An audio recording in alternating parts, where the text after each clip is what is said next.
Hi, my name is Melanie McDonald, and I would like to help you collect the money owed to your organization, improve your accounts receivable, in other words.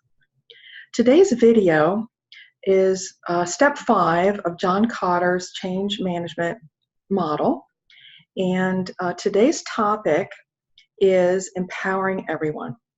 So empowering is one of those terms, empowering your employees, that I think has turned into a problematic phrase in that, what does it really mean? So in this regard, with this application, which we're focusing on our accounts receivable, and we've talked about in step 2 that you've put together a team. So everyone on the team should certainly be empowered to speak the truth, to say what's really going on, to try things in a small way and see how those things work, to report back to the group, and to say what the issues really are so they can be tackled. So part of empowerment is letting people speak the truth. And if you want to solve problems, you have to have truth. Otherwise, you're solving a problem that either doesn't exist or you're going to do something that doesn't solve the problem because you don't really know what's going on. So that's how we're going to look at empowerment. Now, there are obstacles, naturally, to empowerment. Otherwise, we would all be just doing it. We wouldn't have these problems. We'd be working on them. It'd be so straightforward, but there are obstacles. So we're going to go through the obstacles. This comes from Kotter's work as well. And the first obstacle we're going to talk about is called structures. Now, a structure might be your contracts. If you have contracted work, which many organizations use contracts, the contract is written in such a way that it's really unlikely you're going to get paid as quickly as you want. So when the salespeople get the contract signed, the salespeople might say to you in your meeting, your VP of sales, hey, we've got a structural problem getting paid because our contracts don't address it, or they address it poorly, or here's what it says. And then you'd have to go back to your attorneys and say, we want to address this problem. We need the contracts redone so that it supports our efforts. And they should be able to do contract work, and they should be able to come up with a contract that supports your efforts. That's why they're getting paid. So that would be a structural problem that someone on your team might bring up, and then that's how you would solve that problem. Another obstacle is skills-based. The people in your group don't feel they have the skills to address accounts receivable issues.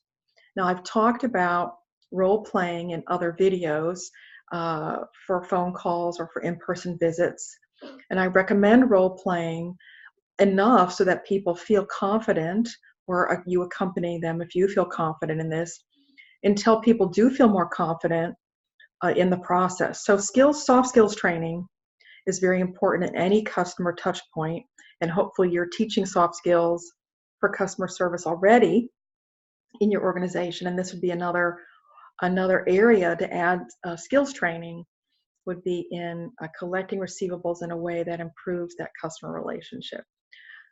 So skills is another area that's really an obstacle, and I think I've mentioned before not to put a new person to doing this work. They certainly don't have the skills or the knowledge. And even someone that's done collections before, you'd have to role play with them, because maybe in their prior job, even if they did collections, they did it in an adversarial way because that's what they learned at the other company. So I wouldn't even trust that someone that's done collections is going to know how to do it in this way where you're improving the relationship and not just getting paid, but then you've really burned that customer. So be careful of people who've done collections before. That's not even a great industry in terms of their approach that I've interacted with. The next obstacle are systems. And systems could be anything from software to internal processes that you follow to generate a bill. So you may have a vetting process that just takes a very long time. Maybe you have a thing where X number of customers have to sign, and then X number of internal employees have to sign, and by the time all that happens, 2 months have gone by. So you'd have to take a look at that entire system and say, how can that be improved? And I've talked in other videos about maybe breaking your invoice off into sections so that a section that doesn't need all that vetting of the work, maybe that could be handled separately, and then the ones that do require additional vetting, maybe the smaller part of the invoice, will be late, but at least you can understand why. But I would look at the systems. This is, again, that issue of checking every touch point and saying, do we have a problem with how the whole process of the invoicing, and that includes taking a look at your software.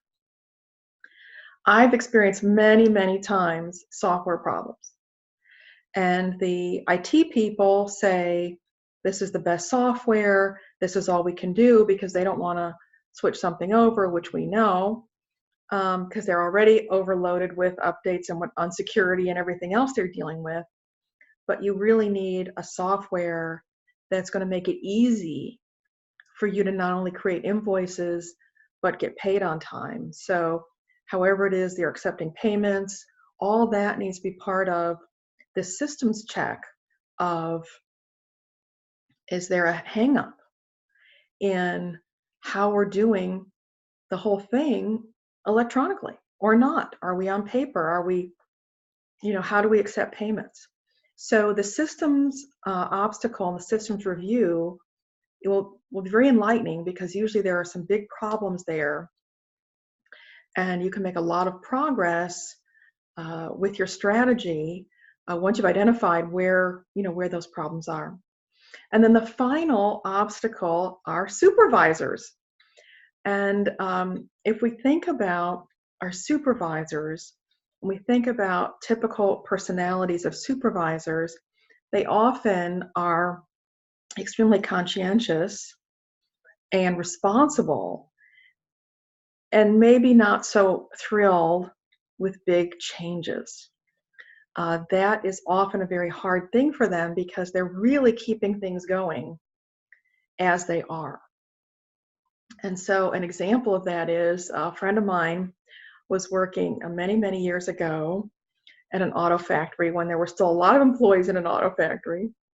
And he was told when he started that every person on the line was empowered to stop the line if they saw something wrong. And if they saw a repetitive problem, they really had to stop the line, because they wanted a quality assembly, and they didn't want to pass on things down the line that had problems, because then that makes a bigger problem later. And this seems sort of obvious, but it was a big deal that every person on the line was given that authority to literally stop the line. Now, if you can imagine, when you stop the line, as soon as it stopped, the company's losing money.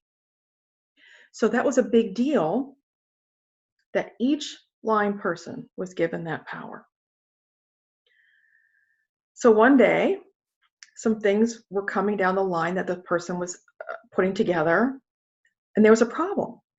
But not just with one of them, but he could see that there were several in a row that were a problem. So he couldn't just like toss the one.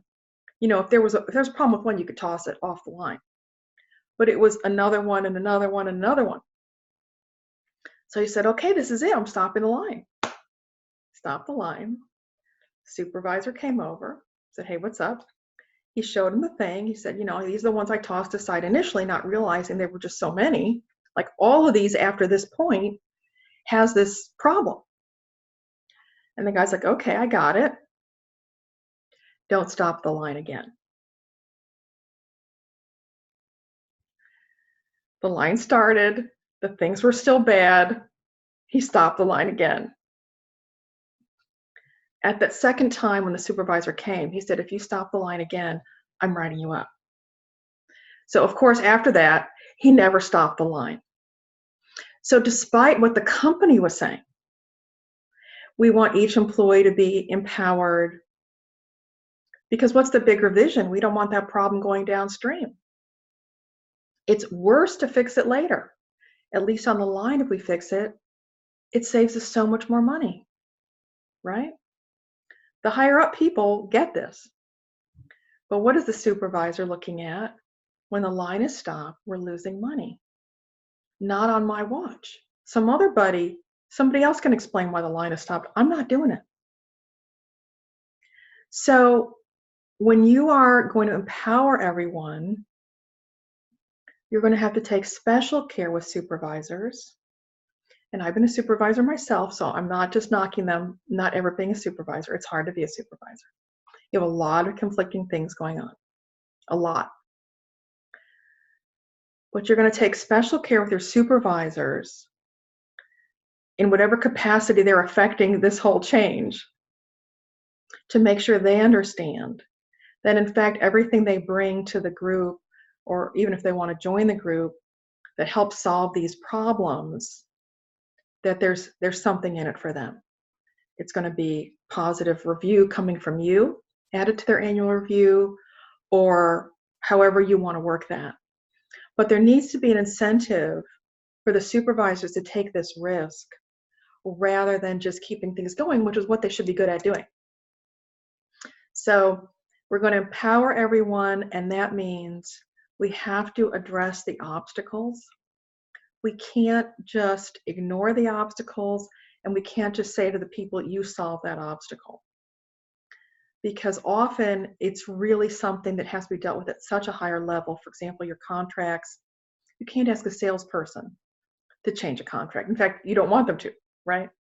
So the support of the change, which is critical, has to be continuous, and you have to be aware that the support has to be continuous.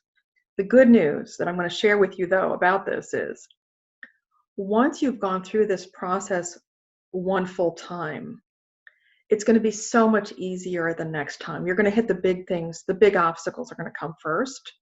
That's been my experience. And then, for example, once you've fixed your contracts, that no longer is an ongoing problem stopping your receivables.